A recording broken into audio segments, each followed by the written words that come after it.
Much. Good morning, everybody. Hey, don't clap yet. You haven't heard.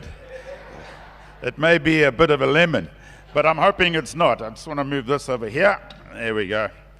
Abby and I we've been married for 37 years. We have 2 sons. It'll be 38 at the end of this year. 2 sons in their 30s, both married, no grandchildren yet. We were youth pastors for 11 years, full time. And so in that space of time, what our main job was to do was to have people on a Friday night having a good time serving the Lord.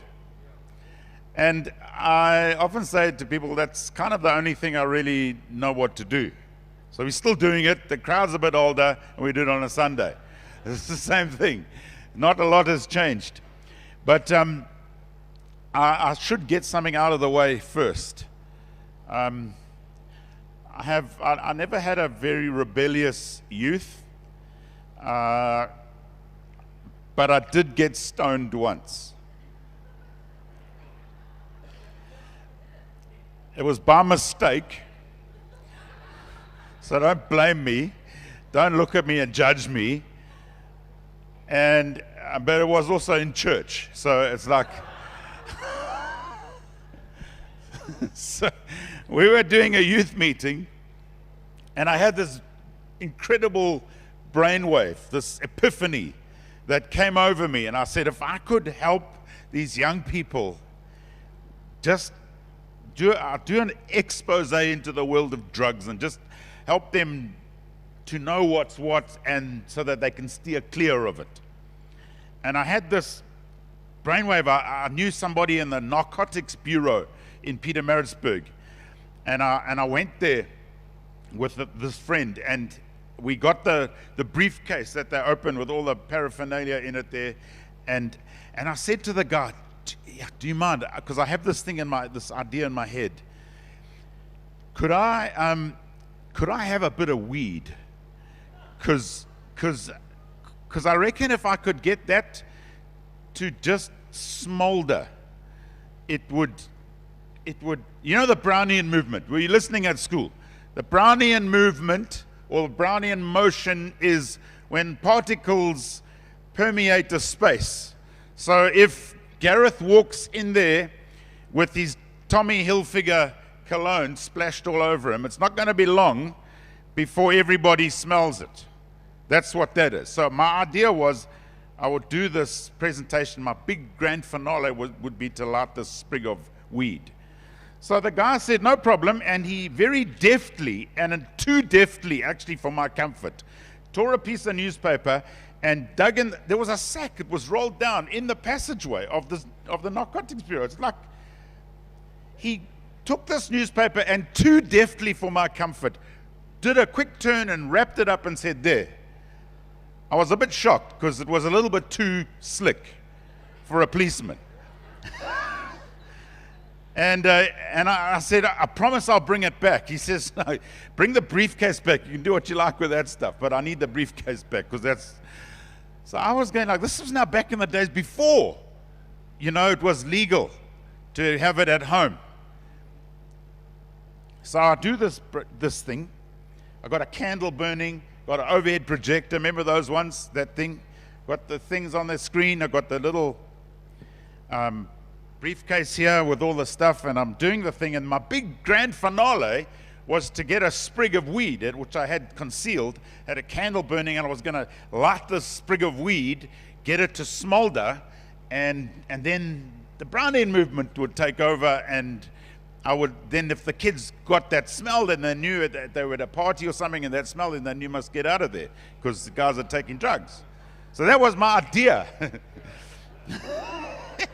So I'm standing on this table, and I quickly, we do all the thing, and I get this, got 200 kids there, I get this sprig of weed, and I got the candle going here, and I'm trying to light this thing.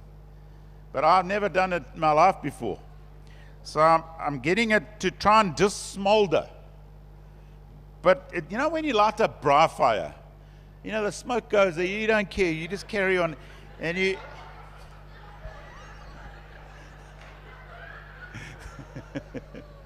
I should have cared, because the smoke's going and I'm trying to do this thing, trying to get it to light.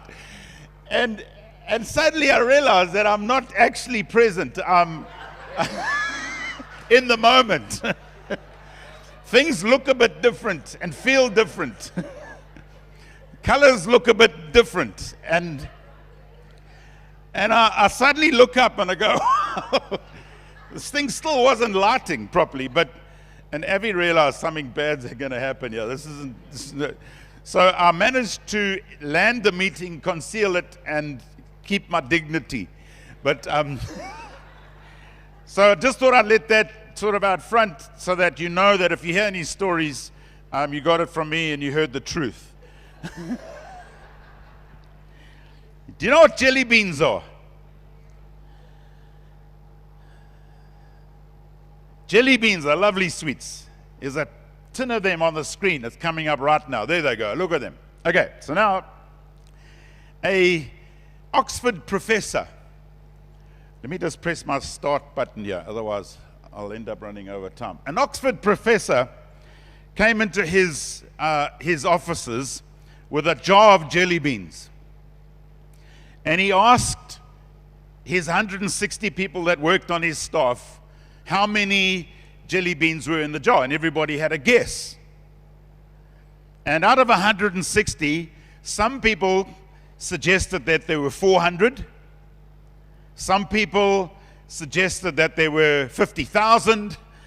Some people suggested other numbers.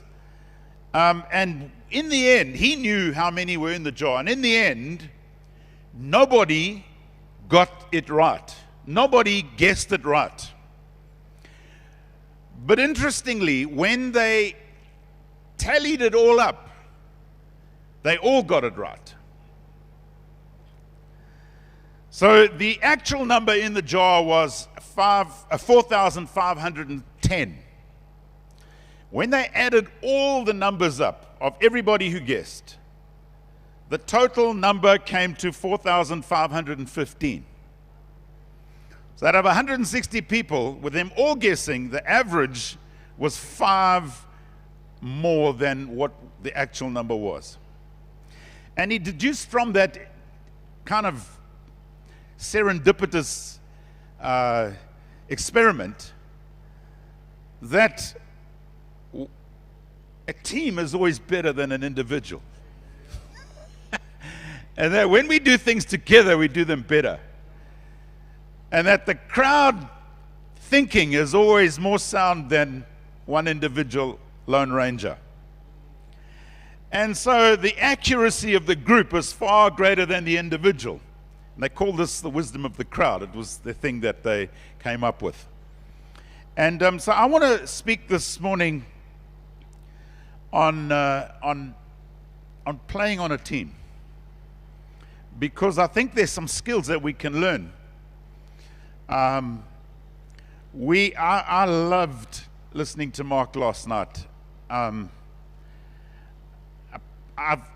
kind of followed your journey from a distance, because we built a building similar size, similar age. We planted the church. There was a whole lot of similarities between you guys and us in Hilton, and we chatted. Mark and I had chatted over the years about, how to do this, because none of us know how to do it. I mean, I have no clue. I'm a youth pastor. I got stoned in youth group. I don't know anything about building a building. And I just loved hearing him speak legacy. He really did. There was a real faith component, but the legacy that he spoke over us last night, and what has echoed from the inception of this church, is that nothing is going to get achieved and accomplished without faith. And it was beautiful hearing him with all the passion that I know Mark can muster, till it leaks out of his face. And the legacy in this house. We're speaking about increase, and we desire increase, and we long for increase, and we want it. But friends, we've got to be building strategically at the same time. Otherwise, we will have a massive crowd of people and it'll be just a crowd. We want people doing the work. We need teams to be established around every aspect of what we do as a church. And so playing on a team, playing your role on a team is critically important. It's important for the continuation of this legacy. It's critically important for the future and where we're going. And so I think that it is very, very important to play on a team. We need to know and understand, and let's settle in our hearts that we are not the main thing individually. We are all a part of the big picture. And every single one of us has to play our part in order for the big thing to work. All of us. Nobody is more important than anyone else.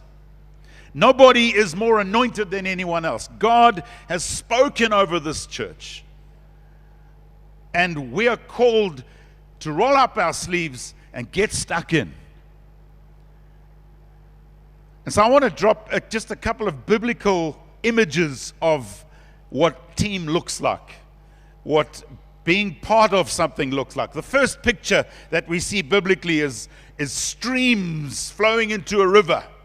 And the passage there, Psalm 46, verse 4, there is a river whose streams make glad the city of God, the holy place where the Most High dwells. It's a beautiful picture. We read that prophetic vision of the river running out of the temple. And there's streams that come together and a river flows. And we can remain our own little stream if you want to, and be ineffective and as shallow as a couple of rocks maybe. But man, wouldn't it be better if we brought our streams all together and made one big river that can impact this whole city and this nation and wherever God calls us to? If we get together and flow our rivers together, wouldn't that be amazing? Jesus said, out of your belly will flow rivers of living water. Holy Spirit wants to do something through us. But we do it on our own, we're going to limit what God wants to do because He wants to use all of us. And so a river, a stream flowing into a river. Second picture, stones being built into a house. 1 Peter chapter 2. And we read verse 4 and 5, 9 and 10. It says, as you come to Him, a living stone, rejected by humans, but chosen by God and precious to Him. You know what that word chosen means? It means hand-selected. God chose you. In actual fact, it means He reserved you specially for a purpose. You know, in the wine farms down in the Cape, we minister down there quite a lot. Just leaving it there. But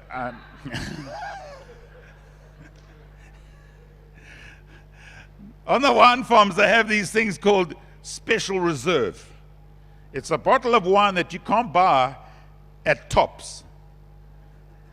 Not that you've ever been there. I know. Nova. And it's called special reserve. You buy it only at the winery. You can't get it anywhere else. It's a special selected, the winemaker specially selects it. Those grapes, specially. And God does the same for us. He selects you. He calls you His special reserve. Reserved exclusively for His use. And so with these stones, this stone rejected by human being, that's Jesus. You also, like living stones, are being built into a spiritual house to be a holy priesthood, offering spiritual sacrifices acceptable to God through Jesus Christ.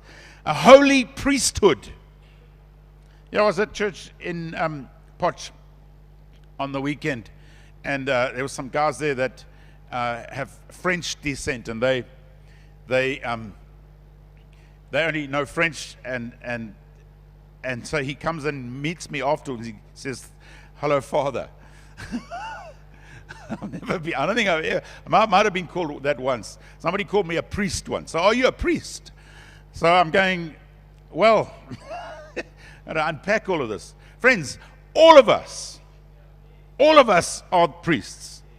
If you are born again, if you are saved this morning, you are a priest in this house. And priests function together, they work together, they perform a function. They don't just sit. You can't be a priest and sit on your lazy boy and watch church on YouTube. That's not how we priest. Priests do stuff. Priests were involved. They showed up. They were present. And they got involved. And so we are being called a holy priesthood. But you, verse 9, are a chosen people, a hand-selected special reserve. That's what you are. A chosen people, a royal priesthood, a holy nation, God's special possession. God has selected you. And if God has selected you, He doesn't do that for nothing. He selected you for a purpose and for a reason. And so you have a role to play. You have a contribution to make. And that you may declare the praises of Him who called you out of darkness into His wonderful light. Once you were not a people, but now you are the people of God. Once you had not received mercy, but now you have received mercy. So we are stones in a house, in a building. You can be your own stone on the side of the road. Or you can bring all the stones together and we can build a building. Do all these bricks. I love these bricks in this wall. And if a brick decided it didn't want to be part of this, and it's going to stay outside on the rubbish dump. That side, because the rubbish is that side, not on the street side. We come together, and God builds us together. But we've got to be willing to do this. So no lone bricks, no lone stones. The third one is a branches into a tree. A tree has branches. Jesus reminds us of this. He says, remain in me as I also remain in you. No branch can bear fruit by itself. It must remain in the vine. Neither can you bear fruit unless you remain in me. I am the vine, you are the branches. If you remain in me and I in you, you will bear much fruit. Apart from me, you can do nothing. So you can't really be, because Jesus says you'll just get thrown into the compost heap and set alight. But you can't have a branch that's just a branch. Branch has to be attached to a tree. And so bring your branch to the tree and be part of something. Don't just be a branch, because that's going to wither and die. It needs to be connected. It needs to be part of what Jesus is doing. And then body parts. It sounds a bit macabre, but body parts into a body. I don't know how else to say it. 1 Corinthians 12, verse 12. Just as a body, though one has many parts, all its parts form one body, and so it is with Christ. So it would be gross, macabre, quite scary if body parts were just kind of like left lying around. We don't. You don't. You don't just go like, today I don't feel like having a hand, so I'll just chop it off and leave it lying around at home. I'll leave it at home. So where's, you can check, sorry, I left my hand at home. No, you don't. That's ridiculous. We're a body. And a body requires all the parts working together. If one part's missing, that body's dysfunctional. Friends, we need to come together. So this idea of being a part of something is a picture of what teamwork is and what being on a team is all about. And we need, it is essential, it's mission critical that we have strong teams in our local church and we know how to play on those teams.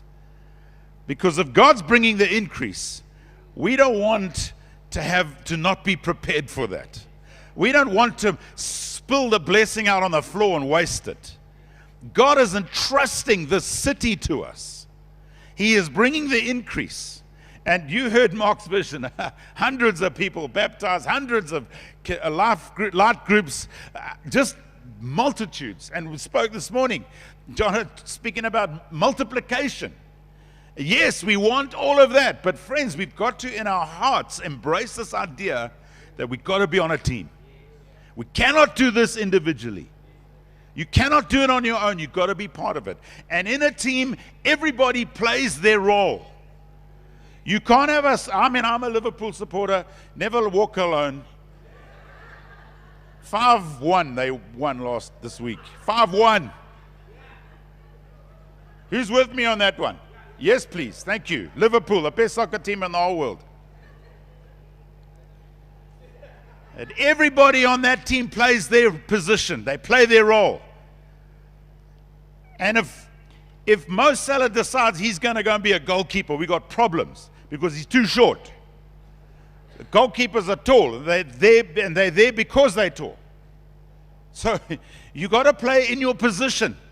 You got to do what God has called you to do. So how do we play on our team? How do we play on a team? How do we contribute properly on a team?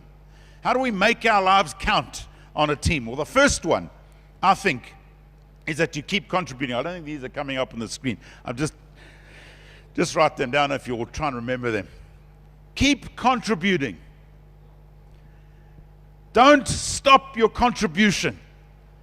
Even if you think nobody cares, keep contributing. Every single contribution is valid. Keep contributing. Add value where you are. Make your mark. And don't compare with someone else. The destruction and the demise of our contribution is comparison. Because we go like, oh, I can't sing like that person. Oh, I can't do that. Everybody has a gift, friends. Everybody has a gift, and no one has nothing. Nobody in the church has nothing. Everybody has something. And we are all required to bring that gift and contribute to the whole. Do what you do. Bring your gift. Be faithful and don't give up. Because there's a mission at stake here. And if we give up, that becomes contagious and it goes through the body and like everybody's just giving up. Don't let that happen. Don't be the start of that disease. Be cooperative. Be willing to play sometimes out of your main position. I walk in the church, and if I see a paper, I saw Gareth this morning sweeping up the floor. Then he said, I said, gee, but he's a great leader. And he said, no, he made the mess. So I'm going, well, that's a good leader too, because he didn't just say, like, hey, you come clean this up. He was there, the broom sweeping. It looked a bit awkward, but I got to say, but he was doing a good job. He got it cleaned up. Sometimes we've got to play out of our position. Sometimes we've got to do what needs doing. Sometimes we've just got to do what needs doing. And most times when we planted our church, we played a lot of roles that were out of our position, out of our gifting. And you don't get the opportunity to go, or the right, or the privilege, should I say, of saying, that's not my gifting. No, we don't. You don't. When you got can you imagine if 1,000 people arrived at your door tomorrow morning? Everybody in this church who is a member here, whatever they do or don't do, they will all have to be leaders. Overnight, done. If revival breaks out tomorrow and you have thousands of people all arriving, we've got problems. And nobody has the luxury to say, well, that's not my gift. You just do it. You'll be putting chairs out. You'll be doing a whole lot of things. There will be guys guarding parking, being a parking attendant when he's probably a banker or a lawyer in his real life, in his day job. He'll be guarding traffic, being a car guard. Because you got to do what you got to do when God brings the increase. And we've all got to play together. So nobody gets to say, oh, well, that's not my gift. We've got to show up, friends. We've got to show up. We've got to present ourselves. You can't play on a team remotely. You've got to show up. You've got to be there. You've got to be present. It's better to get there 10 minutes earlier, because then if there's any slack, you can pick it up. We've got to own it. All of us have to own what God is doing. And then be prayerful. Pray for your team. Pray for your leaders. Pray for this church. Pray over the legacy that was spoken last night. Pray that God would stir faith in our hearts. We can be faithful in prayer if we can be faithful in nothing else. And I tell you, I know a lot of people in our church. It's a 90-year-old granny. She's a great granny. She had 7 kids in 9 years. Okay, Catholic, but before, but so you know, I want to judge, but yeah, because I mean, Abby, we had 2, so it was like, but so, sorry, just delete that off the tape. And well, actually, how old I am now to tape. So she has, but she's got a hip that she just had replaced. She's got a bone in her hand that was sore. She's 90. And she's been through all of that, and she can't really do a whole lot. Sometimes she can't really show up. But man, she prays. She prays for all of us, and we feel the effect of her prayers. Incredible. So, keep contributing. Number 2, keep a good attitude. Keep a good attitude. If you want to be a good team player, keep a good attitude. If you've got a bad attitude, you're going to be on your own soon. You're going to have your own little river going down there, and it's going to be shallow and useless. You want to bring it in, but you've got to have a good attitude. Don't get discouraged. Don't get discouraged. Nobody has nothing to give. Everybody has something. Don't get arrogant. You think, I'm quite anointed. I'm quite the man for the hour here. You know, I've got gifts that you don't know about. You know, I should be on that pulpit. I'll get to that point in a minute. Just don't get arrogant, because you can't play on a team if you're arrogant. Don't get offended. Yes. You know, we live in a world that's so easily offended. You know, when I was in the army, and it was a long time ago, 1983.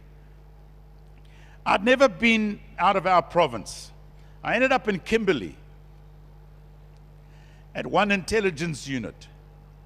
I don't know why, because I went to a normal school. I didn't do Excel at school, and so they put me in intelligence school. So I'm there, you ought to help me. I've never seen such big sky in my whole life. Kimberley is like from there to there, it's sky. It's dead flat. I was like, I've never seen this in my life before. And then they started shouting at you and calling you names, horrible names. They said to me once, and I didn't understand it at the time, but then I got it afterwards. Jy is laag as krevel op die bodem van die see.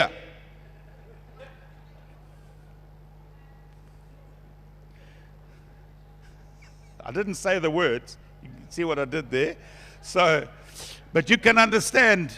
Now, I'm going like, my mother never spoke to me like it, even when I was in trouble. Teachers never spoke to me like that. I just shouted it. But you don't get offended, because you know why you're there. You're there to be trained. You're there to get on with it. I'm not suggesting that church leaders should treat people like that, because all the increase will have nobody left. I'm not suggesting that. But I'm saying that we should just have a tender heart and a thick skin. That's what I'm saying. Have a tender heart and a thick skin. Don't be easily offended. You know, in our world that we live in today, everybody gets offended. You just, I don't even want to go there, because it's just, it's pitiful. And friends, the church, if we allow that in the church, we will never take ground for the kingdom if we are continually being offended. The role of eldership should not be stroking people and saying, there, it's going to be all right. We got to contend together for things. And so we've got to have some strength. Don't get offended. Don't allow your insecurities to inform your responses to people. Don't allow an insecurity. Allow the Holy Spirit to identify those insecurities. Because insecurities on a team is difficult to play. You make it hard for people to lead. And then don't boycott because you're up the myth tree. Yeah, they don't need me here, so, I'm just going to. No. Don't do that. Don't have that attitude. It's an ungodly attitude. And God has a destiny over this church. There's a legacy and there's a destiny. And we're looking forward to that destiny. And we're saying, God, bring it. We want to be ready for that. And you cannot do that if you keep getting offended and if you decide, well, I'm going to boycott. See how they can do without me.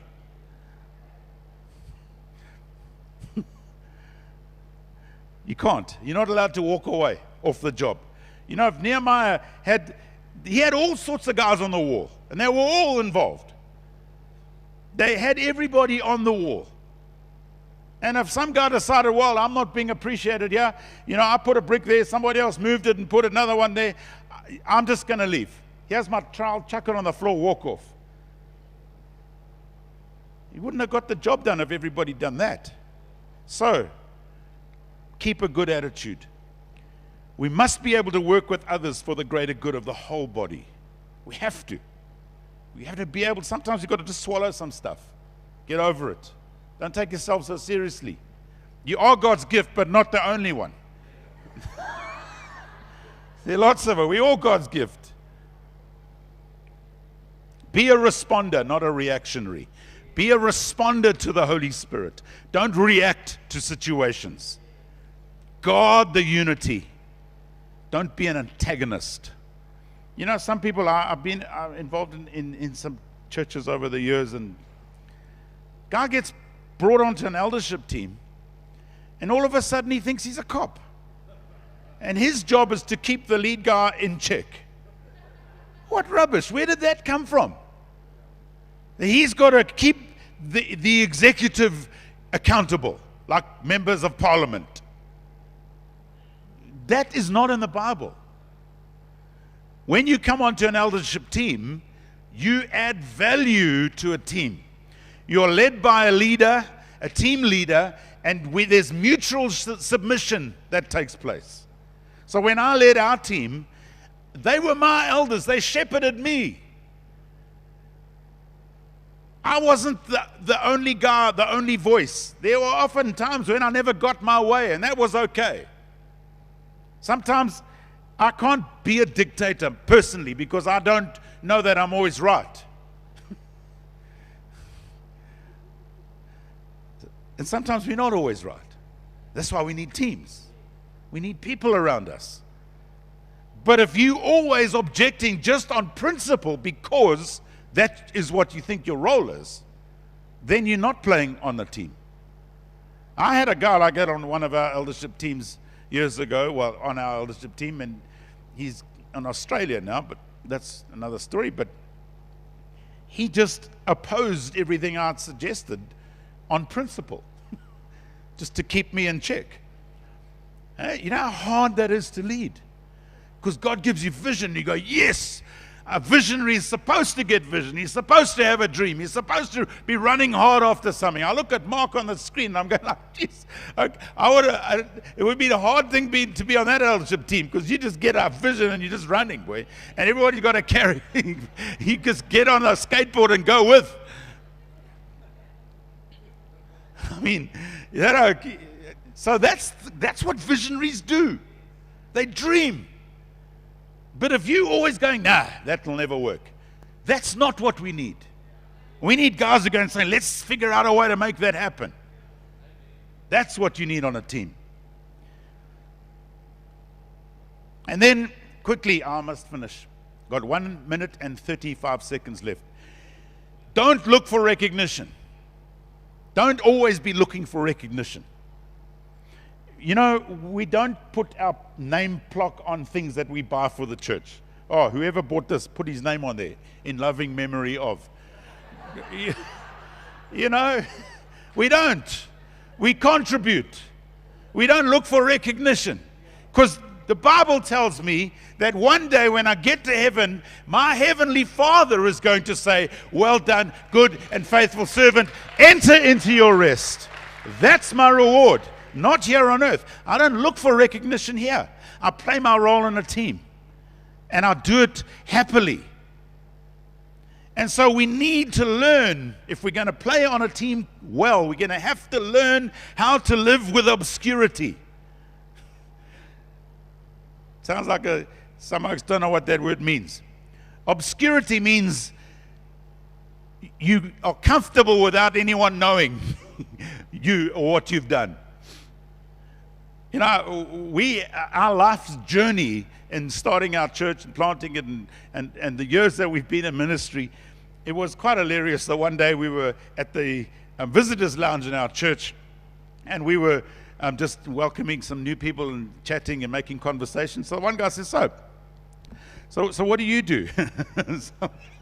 I'm going like, it's wonderful that he's come into the life of the church. He has no idea who I am and what I do. He has no idea that church, all of that there was on my watch. And I just said, no, I work here, you know. I do a bit of sweeping and, you know. But it was a beautiful picture, because that's how we live with obscurity. We don't care if nobody knows what we've done. God knows. Don't look for the limelight all the time. You know, there's a new spiritual gift. It's number 10 on the list. It's not in the Bible, so it's not there, I promise you. It's called the gift of plodding. Just putting one foot in front of the other and plod. Keep going in a straight line, don't stop.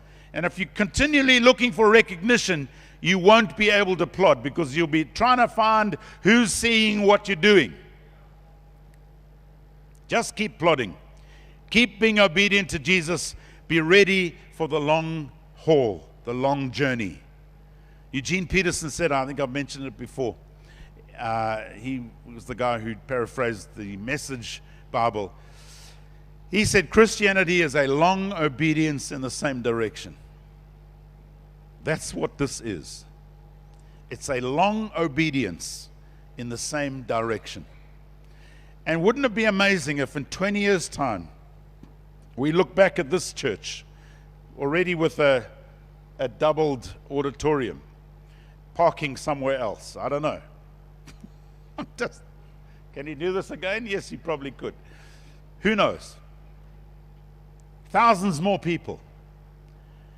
Another 20 years down the road, and you go like, here's Mark, false teeth. Gareth, false teeth.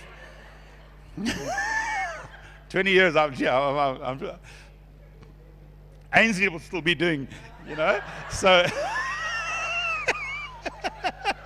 she'll be in the corner there, still be going for it. And we say, yeah, God's been amazing. He's done incredible things. And all we've done is just been obedient for a long time. That's what this journey is about. Keep plodding. Be willingly accountable to your leaders in your ministry, your marriage, your motives, your manners, and your money. Be accountable. My last points. Don't promote yourself.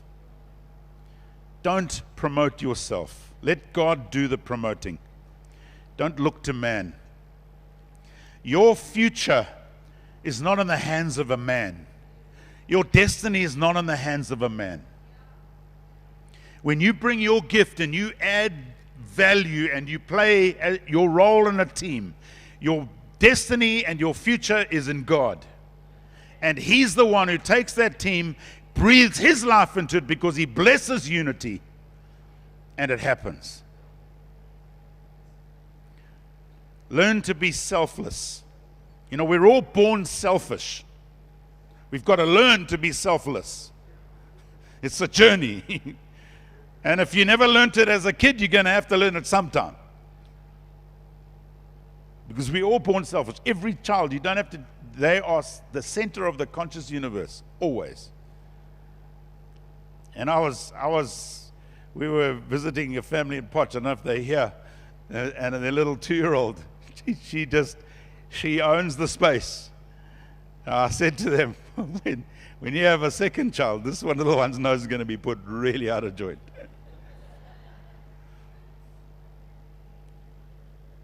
Learn to be selfless. We've got to learn selflessness.